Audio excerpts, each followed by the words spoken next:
Book 10, Chapter 23.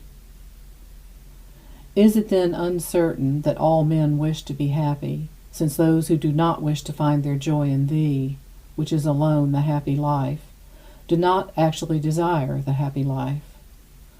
Or is it rather that all desire this, but because the flesh lusts against the spirit, and the spirit against the flesh, so that they prevent you from doing what you would?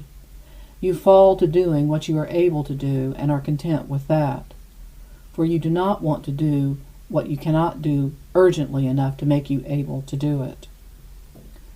Now I ask all men whether they would rather rejoice in truth or in falsehood. They will no more hesitate to answer in truth than to say that they wish to be happy, for a happy life is joy in the truth. Yet this joy is in Thee who art the truth, O God, my light, the health of my countenance and my God. All wish for this happy life, all wish for this life which is the only happy one. Joy in the truth is what all men wish. I have had experience with many who wished to deceive, but not one who wished to be deceived. Where then did they ever know about this happy life, except where they knew also what the truth is? For they love it too, since they are not willing to be deceived. And when they love the happy life, which is nothing else but joy in the truth, then certainly they also love the truth. And yet they would not love it if there were not some knowledge of it in the memory. Why then do they not rejoice in it? Why are they not happy? Because they are so fully preoccupied with other things which do more to make them miserable than those which would make them happy, which they remember so little about. Yet there is a little light in men. Let them walk in it, lest the darkness overtake them. Why then does truth generate hatred? And why does thy servant who preaches the truth come to be an enemy to them who also love the happy life, which is nothing else than joy in the truth, unless it be that truth is loved in such a way that those who love something else besides her wish that to be the truth which they do love? Since they are unwilling to be deceived, they are unwilling to be convinced that they have been deceived. Therefore they hate the truth for the sake of whatever it is that they love in place of the truth. They love truth when she shines on them and hate her when she rebukes them. And since they are not willing to be deceived, but do wish to deceive, they love truth when she reveals herself and hate her when she reveals them. On this account she will so repay them that those who are unwilling to be exposed by her she will indeed expose against their will, and yet will not disclose herself to them. Thus, the human mind, so blind and sick, so base and ill-mannered, desires to lie hidden, but does not wish that anything should be hidden from it. And yet the opposite is what happens. The mind itself is not hidden from the truth, but the truth is hidden from it. Yet even so, for all its wretchedness, it still prefers to rejoice in truth rather than in known falsehoods. It will then be happy only when without other distractions it comes to rejoice in that single truth through which all things else are true. Chapter 24. Behold how great a territory I have explored in my memory seeking Thee, O Lord, and in it all I have still not found Thee. Nor have I found anything about Thee, except what I had already retained in my memory from the time I learned of Thee. For where I found truth, there found I my God, who is the truth. From the time I learned this I have not forgotten, and thus since the time I learned of Thee, Thou hast dwelt in my memory, and it is there that I find Thee whenever I call Thee to remembrance, and delight in Thee. These are my holy delights which Thou hast bestowed on me in Thy mercy, mindful of my poverty. Chapter 25. But where in my memory dost Thou abide, O Lord? Where dost Thou dwell there? What sort of lodging hast Thou made for Thyself there? What kind of sanctuary hast thou built for thyself? Thou hast done this to honor my memory, to take up thy abode in it, for I must consider further in what part of it thou dost abide. For in calling thee to mind, I soared beyond those parts of memory which the beasts also possess, because I did not find thee there among the images of corporeal things. From there I went on to those parts where I had stored and remembered affections of my mind, and I did not find thee there. And I entered into the inmost seat of my mind, which is in my memory, since the mind remembers itself also, and thou wast not there.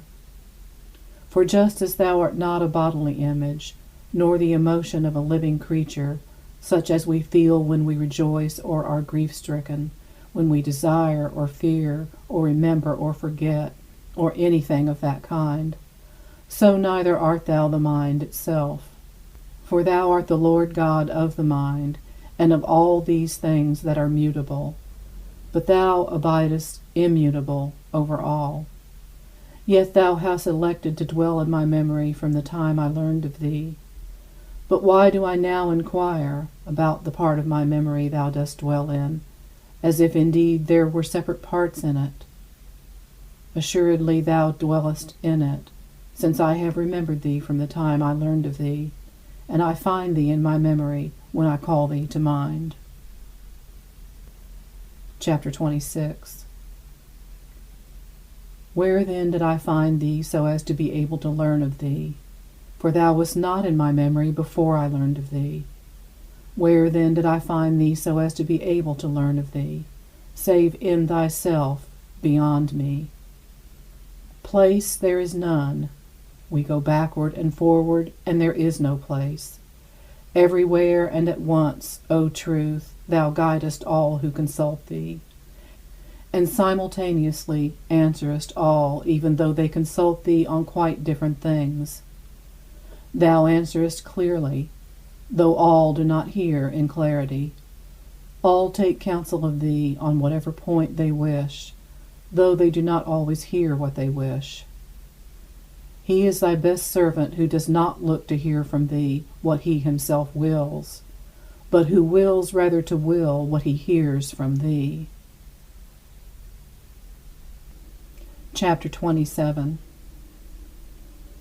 Belatedly I love thee, O beauty so ancient and so new. Belatedly I love thee. For see, thou wast within and I was without, and I sought thee out there. Unlovely, I rushed heedlessly among the lovely things thou hast made. Thou was with me, but I was not with thee. These things kept me far from thee, even though they were not at all, unless they were in thee. Thou didst call and cry aloud, and didst force open my deafness. Thou didst gleam and shine, and didst chase away my blindness. Thou didst breathe fragrant odors, and I drew in my breath. And now I pant for thee. I tasted, and now I hunger and thirst. Thou didst touch me, and I burned for thy peace. Chapter 28. When I come to be united to thee with all my being, then there will be no more pain and toil for me, and my life shall be a real life, being wholly filled by thee. But since he whom thou fillest is the one thou liftest up, I am still a burden to myself, because I am not yet filled by thee. Joys of sorrow contend with sorrows of joy, and on which side the victory lies I do not know. Woe is me, Lord, have pity on me. My evil sorrows contend with my good joys, and on which side the victory lies I do not know. Woe is me, Lord, have pity on me. Woe is me, behold, I do not hide my wounds. Thou art the physician, I am the sick man. Thou art merciful, I need mercy. Is not the life of man on earth an ordeal? Who is he that wishes for vexations and difficulties? Thou commandest them to be endured, not to be loved. For no man loves what he endures, though he may love to endure. Yet even if he rejoices to endure, he would prefer that there were nothing for him to endure. In adversity I desire prosperity. In prosperity I fear adversity. What middle place is there, then, between these two, where human life is not an ordeal? There is woe in the prosperity of this world. There is woe in the fear of misfortune. There is woe in the distortion of joy. There is woe in the adversities of this world. A second woe and a third from the desire of prosperity, because adversity itself is a hard thing to bear and makes shipwreck of endurance. Is not the life of man upon the earth an ordeal, and that without surcease? Chapter 29. My whole hope is in thy exceeding great mercy, and that alone. Give what thou commandest, and command what thou wilt. Thou commandest continence from us, and when I knew, as it is said, that no one could be continent unless God gave it to him, even this was a point of wisdom to know whose gift it was. For by continence we are bound up and brought back together in the one, whereas before we were scattered abroad among the many. For he loves thee too little who loves along with thee anything else that he does not love for thy sake, O love, who dost burn forever and art never quenched. O love, O my God, enkindle me. Thou commandest continence. Give what thou commandest, and demand what thou wilt. Chapter 30. Obviously, thou commandest that I should be continent from the lust of the flesh and the lust of the eyes and the pride of life. Thou commandest me to abstain from fornication, and as for marriage itself, thou hast counseled something better than what thou dost allow. And since thou gavest it, it was done, even before I became a minister of thy sacrament. But there still exists in my memory, of which I have spoken so much, the images of such things as my habits had fixed there. These things rush into my thoughts with no power when I am awake, but in sleep they rush in not only so as to give pleasure, but even to obtain consent, and what very closely resembles the deed itself. Indeed, the illusion of the image prevails to such an extent in both my soul and my flesh, that the illusion persuades me when sleeping to what the reality cannot do when I am awake. Am I not myself at such a time, O Lord my God?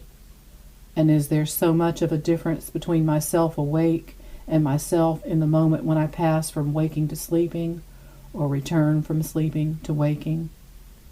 Where then is the power of reason which resists such suggestions when I am awake? For even if the things themselves be forced upon it, I remain unmoved. Does reason cease when the eyes close? Is it put to sleep with the bodily senses? But in that case, how does it come to pass that even in slumber we often resist, and with our conscious purposes in mind, continue most chastely in them, and yield no assent to such allurements? Yet there is at least this much difference, that when it happens otherwise in dreams, when we wake up, we return to peace of conscience. And it is by this difference between sleeping and waking that we discover that it is not we who did it, while we still feel sorry that in some way it was done in us.